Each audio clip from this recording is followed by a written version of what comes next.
حضرت عمر کو دیکھ کر آنکھوں میں آنسو آ گئے. حضرت عمر نے کہا کہ رسول اللہ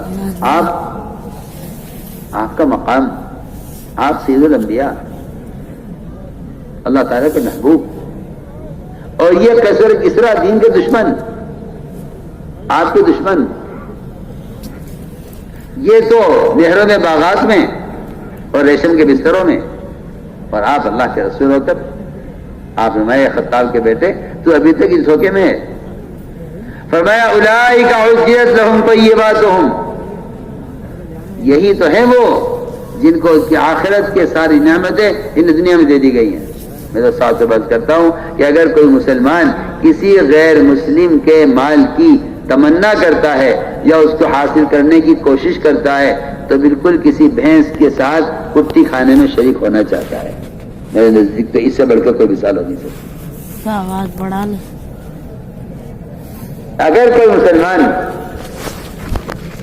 کسی غیر مسلم کے مال کی تمنا کرتا ہے تو ایک بھینس کے ساتھ کٹی کھانے کی تمنا کرتا ہے. اس لیے کہ حدیث میں اس مال کو جو غیروں کا آپ نے دیا ہے اس کو لوہا کہا ہے. لوہا کہتے ہیں بھوسے کو. بھائی لوہا غنائم حنین جتنے بھی تھے آپ صلی اللہ علیہ وسلم نے سارے حنین کے غنائم سارے طلقاء پر مشکین پر خرچ کیے. انصار کو کچھ نہیں دیا، انصار کو کچھ نہیں دیا. آپ نے ایسی امت تیار کی تھی کہ جو دنیا کو لات مار کر آگے بڑھنے والی تھی. انصار کو کچھ نہیں دیا. انصار نے بات چل پڑی کہ اب یہ آ گئے ہیں اپنوں میں واپس، ان کو وطن کی محبت لوٹ آئی ہے. آپ نے سب کو مال دیا، طلقاء کو، مشرکین کو 100 اونٹ دیے، 300 اونٹ دیے ایک آدمی کو. انصار کو کچھ نہیں دیا. فرمایا آپ نے انصار سے کیا تم یہ نہیں چاہتے کہ تم مجھے اپنے گھر لے جاؤ اور یہ جتنے بیچارے دنیا چاہنے والے ہیں اور دنیا ان کا نصیب ہے، یہ مال مویشی لے جائیں. صحابہ روئے اور صحابہ رو رو کر آپ سے معافی مانگی. اور یہ اصلاح میں سے پرانے نے یہ بات نہیں کی، کسی نئے آدمی نے یہ بات کہی ہے. آپ غور کیجیے آپ صلی اللہ علیہ وسلم نے اپنے صحابہ کو کس طرح مال سے بچایا. تو سمجھتے تھے کوئی مالدار صحابی دنیا سے خوش نہیں گیا، حالانکہ ان کا مال سارا خیر کی راہوں میں، ان کا مال سارا دعوت اللہ میں، ان کا سارا اللہ میں خرچ ہوا ہے. اللہ نے ان کو مال راضی ہو کر دیا ہے. پھر بھی آپ غور کر لیجئے کہ صحابہ کرام مالدار صحابہ دنیا سے خوش نہیں گئے. وہ کہتے تھے کہ شاید ہمارا آخرت کا بدلہ دنیا میں چکا دیا گیا ہے. اللہ آخرت میں کہہ دیں گے کہ تمہارے عمل کا بدلہ دنیا میں دے دیا گیا ہے. صحابہ ڈرتے تھے، صحابہ مال کے آنے سے روتے تھے کہ ایسا معلوم ہوتا ہے کہ اللہ ہم سے ناراض ہیں. آج کل تو جو مسلمان برے حال میں ہے، عبادت کرتے ہوئے، حکم برا کرتے ہوئے، فاقے میں ہے، قرضے میں ہے، تنگی میں ہے، لوگ کہتے ہیں شاید اللہ اس سے ناراض ہے. حالانکہ حقیقت یہ ہے کہ اللہ جس سے ناراض ہوتے ہیں اس کو مال دیتے ہیں اور جس سے راضی ہوتے ہیں اس کو مال سے بچاتے ہیں. صحیح روایت ہے. آپ نے فرمایا کہ اللہ تعالیٰ جس سے محبت کرتے ہیں، بیان فرمایا ہے کہ جس طرح تم اپنے بیمار کو پانی سے بچاتے ہو، اللہ تعالیٰ مومن کو مال سے بچاتے ہیں.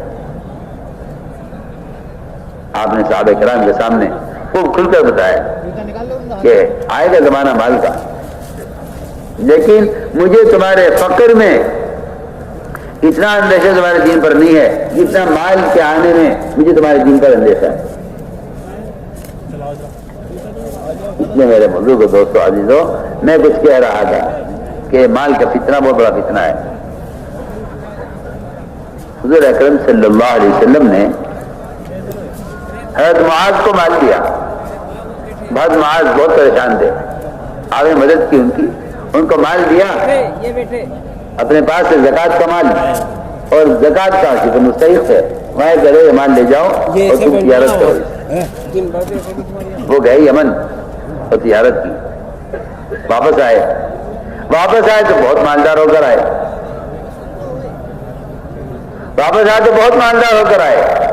حضرت عمر نے فرمایا اے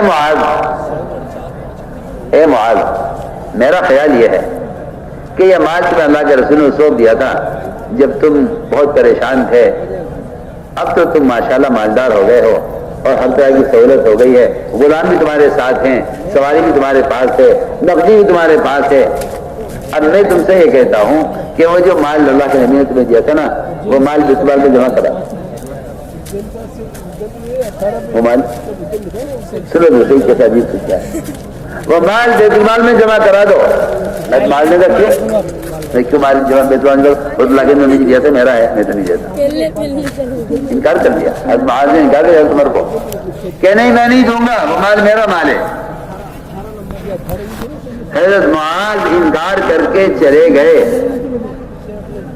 رات کو خواب میں دیکھا معاذ رضی اللہ تعالی نے کہ بہت بڑی آگ ہے اور وہ اس آگ کی طرف گر رہے ہیں، اس آگ میں، اور عمر پیچھے پکڑ کے بچا رہے۔ فوراً آئے، عمر یہ لو مال، کیا بات ہو گئی؟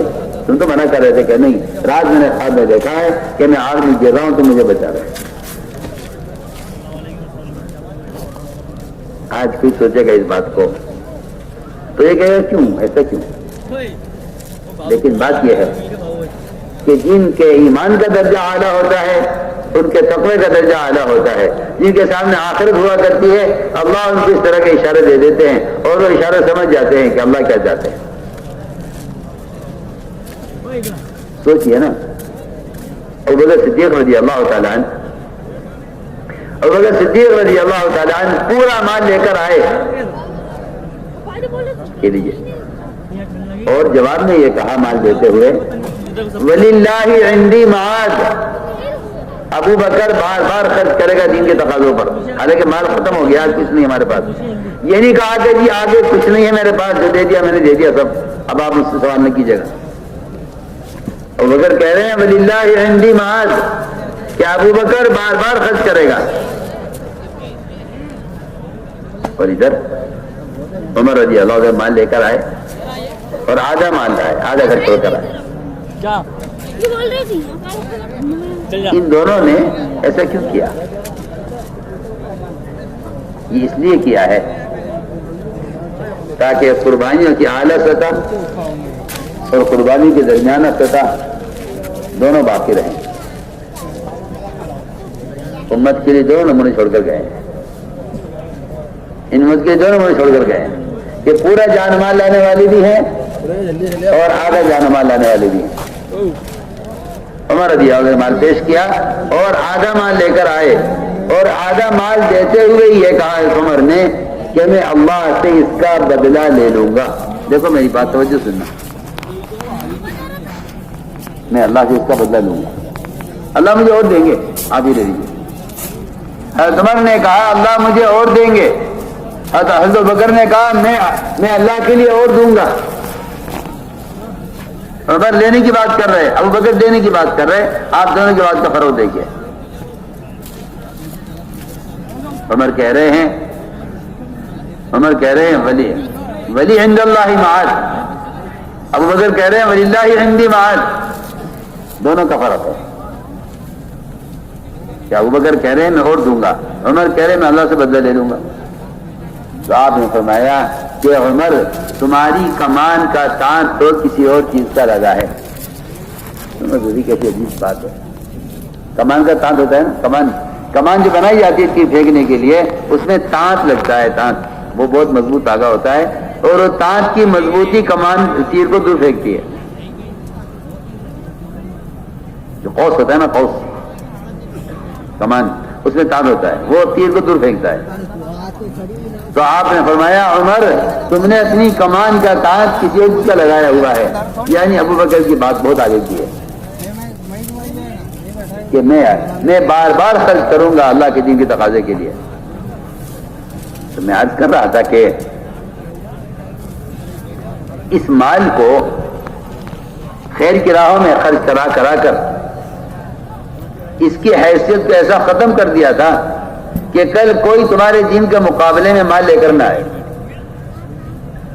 میں یہ جو بات میں کہہ رہا تھا کہ عبداللہ بن حذافہ رضی اللہ عنہ کے ساتھ جو معاملہ پیش آیا ہے، اس کی وجہ یہ تھی کہ جو جو روزانہ کے مال کو جو اللہ کی طرف سے ملے ہوئے مال کے بارے میں کہہ رہے ہمیں نہیں چاہیے. آپ سنیے تو سنیے. غزوے میں ایک صحابی کے لیے مال غنیمت میں سے حصہ نکالا گیا. مال غنیمت اس امت کی خصوصیت ہے, اس امت کی فضیلت ہے. پچھلی امتوں کے لیے مال غنیمت حلال نہیں تھا, اس امت کے حلال کیا گیا ہے. اور جب ان کا جو ہے مال غنیمت ان کے حصے کا آپ سے الگ کیا اور ایک صحابی کو دیا کہ لو بھائی وہ تمہارا ساتھی ہے, اس کو بھی دے دینا. یہ وہ آیا, اس نے کہا یہ کیا کہ بھائی یہ مال ہے تمہارا, بہت مال تھا کہ تمہارے لیے مال آیا ہے, تمہیں دیا ہے. میں کیسا مال کہ تم کہتے ہیں جہاد میں مال غنیمت ہے. یہ صحابی اس مال کو لے کر واپس آیا اللہ کے نبی کے پاس, آ کر کہا کہ یا رسول اللہ میں نے اسلام قبول کیا ہے, مال کی قبول نہیں کیا, اور جو میں نے اللہ کے دین کی محنت کی ہے, جہاد کیا ہے آپ کے ساتھ, یہ میں نے مال کے لیے نہیں کیا ہے, مال واپس کیا. تو میں مال غنیمت ہے, اللہ نے دیا ہے, بغیر سوال کے تمہیں مل رہا ہے کہ نہیں جی نہیں جی نہیں, ہمیں نہیں چاہیے مال. ہم نے جو جہاد کیا ہے اور جو آپ کے ساتھ محنت کی ہے, مال کی نہیں کی ہے. تو میں ایک بات کہہ رہا تھا کہ جو اللہ کی طرف سے ملنے والے کو واپس کر رہے ہیں, کیا وہ ان فقیروں کے مال کو قبول کریں گے جن کو اللہ دنیا میں دے کر امدادیں چاہتے ہیں؟ سوچیے آپ, جن کی زمانے کے جن مالدار ممالک کا تاثر مسلمان کے دماغ میں بیٹھا ہوا ہے, یا اپنا دین بیچ کے بیچارے وہاں ان کے ملازم اور غلام بن کر ان کے معاشرے میں, ان کے طریقوں میں, ان کی کمائی کے نقشوں میں, ان کے عیاشی کے ماحول میں جا کر مالدار بننا چاہتے ہیں. یہ صرف مال کی حویث اور کچھ نہیں ہے.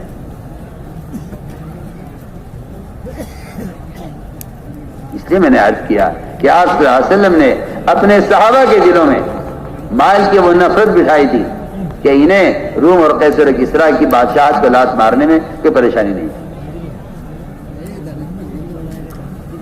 تو میں نے عرض کیا کہ سب سے بڑا فتنہ مال ہے. جب آدمی مال سامنے آتا ہے, آدمی دین بیچ دیتا ہے مال کے لیے, دین بیچ دیتا ہے مال کے لیے.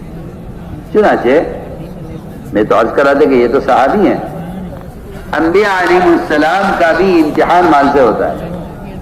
ایک کافرہ بلقیس سورج کی پجاری, وہ بھی جانتی ہے کہ بادشاہ اور نبی میں کیا فرق ہے. اگر بادشاہ ہیں تو مال قبول کریں گے, نبی ہیں تو واپس کریں گے. اس نے ہدیہ بھیجا تھا دیکھنے کے لیے کہ سلیمان علیہ السلام وہ نبی ہیں یا بادشاہ ہیں,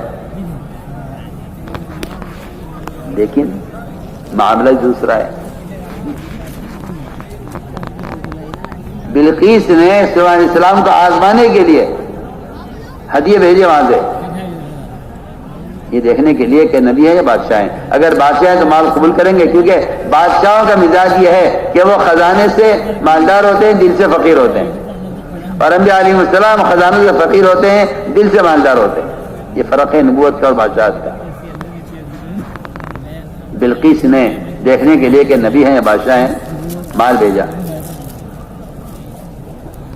اس مال میں ایک سونے کی اینٹ ہدیے میں, بہت بڑھیا عمدہ سونا قیمتی کی ایک اتنی بڑی سونے کی سلی اور سونے کی اینٹ. ادھر اللہ نے بتا دیا کہ وہاں سے تمہارے لیے وہ فقیر جو ہے نا, وہ تمہیں سونا بھیج رہا ہے, وہ فقیر تمہیں سونا بھیج رہا ہے تمہیں آزمانے کے لیے. تمہارے السلام نے اس ہدیے کے سونے کی اینٹ کے آنے سے پہلے جنات کو حکم دیا کہ زمین سے خالص سونا نکالو اور پورا ہمارا میدان سونے کا بنا دو.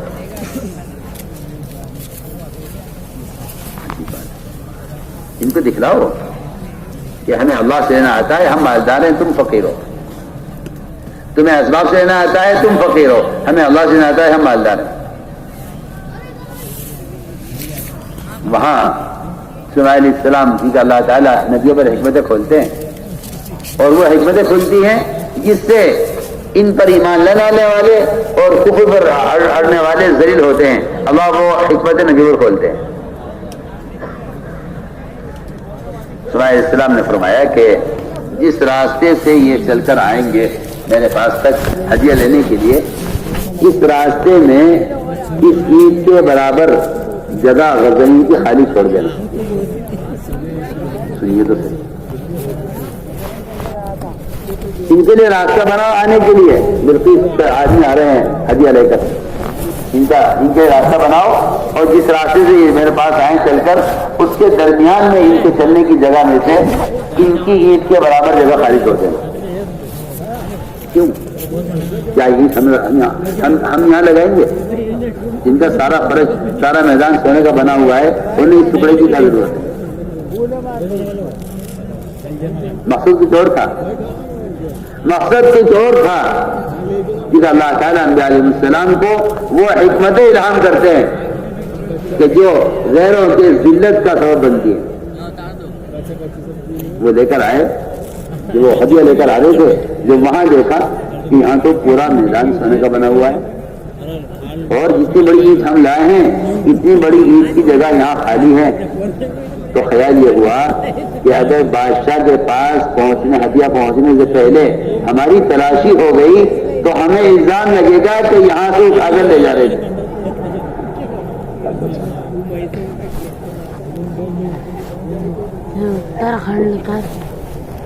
ذلت. جو ہدیہ لے کر آ رہے تھے بادشاہ کو متاثر کرنے کے لیے کہ ہمارا بھائی اتنا سونا ہے ہم آپ کو ہدیہ دے رہے ہیں. اس سونے کی عید کو انہوں نے چھپا کے وہاں پھینک دیا جہاں کی جگہ خالی تھی. اللہ نے ایسی حکمت الہام کی تمہارے السلام تو ہدیہ واپس کر دیا. جاؤ تو اپنے ہدیے سے بھی خوش ہوا کرو. ہمیں اللہ سے لینا آتا ہے فما آتانی اللہ فما آتاکم بلکہ ہدیتکم تفرون. لے جاؤ واپس, ہمیں نہیں چاہیے. آپ صلی اللہ علیہ وسلم نے بھی مشرک کے ہدیے کو رد کیا ہے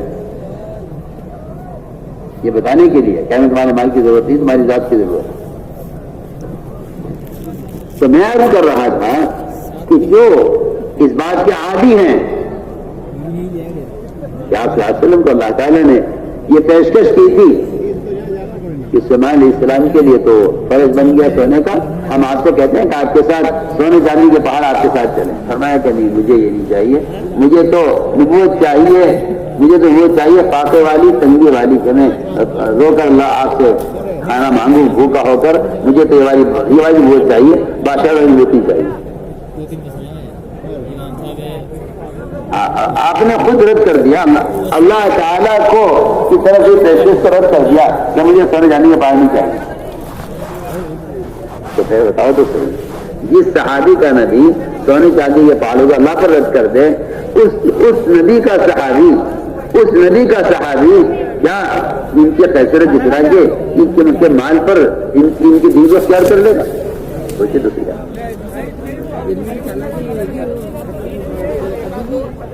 ان کا بادشاہ نے کہا کہ آج ہی سلطنت آپ دے رہا ہوں.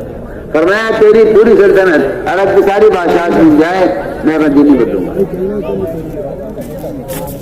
لات ماری بال پر اور لات ماری ملک پر. اور یہ کہا ہم جن کے دائی ہیں ہم اپنے دین کے بیچنے والے نہیں ہیں. بادشاہ تنگ آ گیا. بادشاہ نے کہا نہیں مانتے تو تمہیں قدر کریں گے. ارے یہ تو ہمارے مطلب کی چیز ہے, ہم تو اس کی تلاشی پھرتے ہیں کہ اللہ کے راستے میں جان چلی جائے. اس سے کی کیا بات ہوگی چلیے ہم تیار ہیں. آپ نے ہمارے مطلب کی بات کی. ہم تو اسی کی تلاش میں نکلے ہوئے ہیں کہ ہمارے دین کے کام میں ہماری جان کام آ جائے. بادشاہ تنگ آ گیا اور واقعہ پورا کہ بادشاہ نے تیل گرم کرایا اور یہ پانی گرم کرایا ان کو اس میں جلانے کے لیے. پانی کھولایا اور یہ روئے اس کے منظر کو دیکھ کر. بادشاہ سمجھا گھبرا گئے کہ نہیں ہمارا رونا آپ کی پانی کی وجہ سے نہیں ہے اور قدر کی وجہ سے نہیں ہے. ہمارا رونا تو اس پر ہے کہ اللہ کو ایک جان پیش کر رہے ہیں. ہمارے بدن کے بقدر جانیں ہوتی ہم ایک ایک کر کے اللہ کے لیے اس میں ڈال دیں. میں نے عرض کیا کہ جان اور مال ان کا بے قیمت ہونا صرف اس پر تھا کہ جان عبادت کے لیے ہے اور مال دین کی محنت کے لیے ہے. جس کام پر آدمی کی جان و مال لگتی ہے یہ حقیقت ہے کہ اس سے اس کو فطری محبت ہو جاتی ہے. آپ مکان کا برداشت نہیں کریں گے, آپ دکان کا خرکی ہونا دکان کا بڑھانا برداشت نہیں کریں گے, آپ اپنے کھیت کا سوکھنا برداشت نہیں کریں گے. کیوں؟ اس لیے کہ آپ نے کوشش کر کے اس کو تیار کیا ہے. جس چیز پر مسلمان کی جان و مال لگتی ہے وہ اس کے نقصان کو برداشت نہیں کرتا. یہی وجہ تھی کہ صحابہ کرام اپنی دین کے نقصان کو برداشت نہیں کر سکتے تھے. تو میں نے عرض کیا کہ بنیادی بات یہ ہے کہ اپنے دین پر استقامت کا جو بنیادی سبب ہے، جو بنیادی سبب تھا وہ دعوت ہی رہا. اس لیے حضور اکرم صلی اللہ علیہ وسلم نے ہر فرد کو داعی بنایا، ہر فرد کو داعی، جو جہاں بھی تھا دعوت کے ساتھ تھا. فتح مکہ کے موقع پر اکرمہ ابو جہل کے بیٹے وہ مکہ مکرمہ سے بھاگے یمن کی طرف. میں دسا اس بات کا آپ قدر کر دیں گے، نعوذ باللہ یہ آدمی خون کرنا پڑے گا. وہ یہاں سے بھاگے. آپ صلی اللہ علیہ وسلم کا تو مزاج امن کا اور سلامتی کا اور قریب کرنے کا، لیکن وہ ڈرے ہوئے تھے. ڈر اس بات کا تھا کہ کہیں ابو جہل کا میرے باپ کا بدلہ مجھ سے نہیں لیا جائے. یہ تو جو تنگ دل لوگ ہوتے ہیں یا کمینے لوگ ہوتے ہیں، یہ ان کا کام ہوتا ہے کہ وہ باپ کا بدلہ بیٹے سے لیتے ہیں. محمد صلی اللہ علیہ وسلم کے اخلاق اور آپ صلی اللہ علیہ وسلم کا کردار غیروں کے ساتھ آپ صلی اللہ علیہ وسلم نے اپنے ستانے والوں کو امن دیا ہے، تو آپ صلی اللہ علیہ وسلم ان کی اولادوں کا امن کیوں نہ دیں گے؟ اکرمہ بھاگے. لیکن معاملہ یہ تھا کہ ہر شخص جو جہاں تھا اپنے دین کی دعوت کے ساتھ تھا. اکرمہ بھاگے اور کشتی میں سوار ہو کر یمن کی طرف چلے. ادھر ان کی بیوی ام حکیم، انہیں پتہ چلا کہ اکرمہ بھاگے ہیں. انہوں نے آپ سے آسن دفعات کیا، رسول اللہ میرے شوہر آپ سے ڈر کے بھاگے ہیں، آپ نے امن دے دیجیے، ان کو لے کر آتی. میں لے کر آؤ اور اس کے لیے امن ہے. یہ گئی وہاں تہامہ کے ساحل پر، سمندر کے کنارے پر. ادھر یہ ابھی نکلے ہی تھے کشتی میں بیٹھ کر، کشتی میں طوفان آ گیا. سمندر میں سخت طوفان آیا، کشتی بڑھنے لگی. انہوں نے کہا کشتی والے سے، کیا کوئی بچنے کا انتظام ہو سکتا ہے؟ کیونکہ میں ڈوب رہا ہوں. کیا کوئی نجات کا راستہ ہے؟ اس نے کہا کشتی والے نے، نجات کا ایک راستہ ہے، ایک راستہ نجات کا ہے کہ آپ اخلاص کا کلمہ کہہ لو، بچ جاؤ گے. تو اکرمہ نے کہا اخلاص کا کلمہ کیا ہوتا ہے؟ جلدی بولو، میں ڈوب رہا ہوں. اس نے اخلاص کا کلمہ یہ ہے لا الہ الا اللہ، کہہ نجات ہو جائے گی.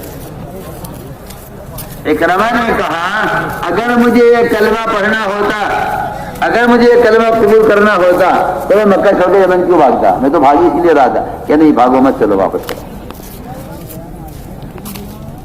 یہ اس کو لے کر آئے. ادھر ام حکیم ان کی بیوی یہ کھڑی ہوئی تھی ساحل کے کنارے پر. یہاں سے انہیں کپڑا ہلایا، واپس آئے. ام حکیم نے ان سے کہا کہ تم گھبراؤ مت، میں نے محمد صلی اللہ علیہ وسلم سے تمہاری امن لے لیا ہے. روایت میں ہے کہ ام حکیم کو لے کر چلی. راستے میں شوہر تھے نا ان کے، شوہر تھے ان کے. راستے میں کہا انہوں نے، اکرمہ نے کہا بیوی سے اپنی کہ میں آپ سے ملنا چاہتا ہوں، صحبت کرنا چاہتا ہوں. کہ نہیں، آپ مجھ سے صحبت نہیں کر سکتے. آپ کیوں نہیں مل سکتے؟ میں آسان میں آنے بھی یہ نہیں ہے کہ نہیں، آپ کفر پر ہیں، میں اسلام پر ہوں، آپ مجھ سے نہیں مل سکتے. میرے آپ کے درمیان اسلام نے تفریق کر دی ہے، آپ مجھ سے نہیں مل سکتے، اس لیے کہ آپ کفر پر ہیں، میں اسلام پر ہوں. میرے دوستو عزیزو، اس زمانے میں مسلمان کی اپنے دین کا داعی نہیں رہا تو اس کی خواہش، اس کی خواہشات اور اس کی شہوت نے اس کو یہاں تک پہنچا دیا ہے کہ اس کو شادی کرنے کے لیے اس کے لیے کوئی رکاوٹ نہیں ہے اگر ابن مذہب کے علاوہ کہیں شادی کرتا ہے. اس سے بندے کی خواہش ہے کہ اس نے اپنی اس ضرورت کے پورا کرنے میں اسلام کی رکاوٹوں کو بھی ختم کر دیا. لیکن حضرت اکرمہ نے کوشش بہت کی کہ بھی صحبت کر. بیوی نے کہا نہیں آپ اس سے نہیں مل سکتے کیونکہ آپ کفر پر اسلام پر. صرف حضرت ام حکیم کے صحبت کے انکار کرنے کی وجہ سے حضرت اکرمہ کے دل میں اسلام کی عظمت بیٹھ گئی. کہنے کہ اوہو ام حکیم پھر تو یہ اسلام کوئی بڑا سچا مذہب ہے اور یہ اسلام بڑا اونچا مذہب ہے کہ اس کے بغیر میں تم سے مل نہیں سکتا. سمجھتے تھے اگر مسلمان دین کے لیے خواہش کو قربان کرے گا تو غیروں کے دل میں اسلام کی عظمت بیٹھے گی, اور اگر مسلمان خواہش کے لیے دین کو قربان کرے گا تو غیروں کے دل میں اسلام کی عظمت نکل جائے گی. غیروں کے دل میں اسلام کی عظمت جب تک